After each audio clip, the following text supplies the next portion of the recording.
बहुत पी लिया बियर रम, अब करेंगे मर्दों वाली बात। धूम मचाएंगे कांवर लेके सभी कंवरिया, सावन में आके भोला जी करेंगे बेड़ा पार। अरे भैया अपनी ताई में डालो, दूर हटाओ इसकी बिस्की, बहुत पी लिया बियर रम, अब करेंगे मर्दों वाली बात। धूम मचाएंगे कांवर लेके सभी कंवरिया, सावन में आके भोला जी करेंगे बेड़ा पार। की भंगिया की भंगिया की भंगिया दिल्ली चलाएंगे, बोल बम नारा लगाएंगे। की भंगिया दिल्ली चलाएंगे, बोल बम नारा लगाएंगे। Recording by GB music studio Sant Kabir.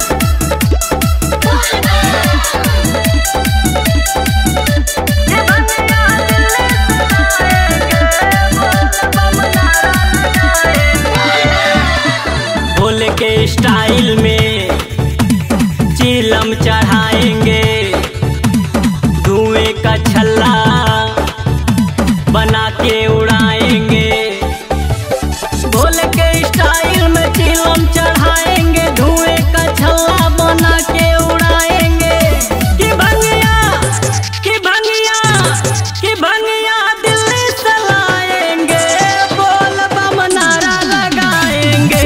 की भंगिया दिल्ली चलाएंगे, बोल बम नारा लगाएंगे।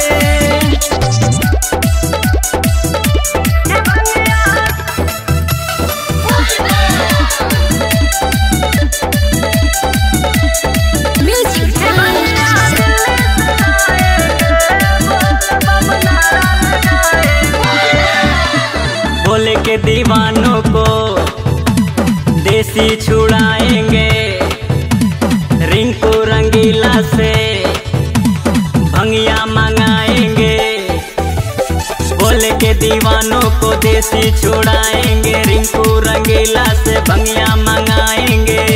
की भंगिया की भंगिया की भंगिया दिल्ली चलाएंगे, बोल बम नारा लगाएंगे।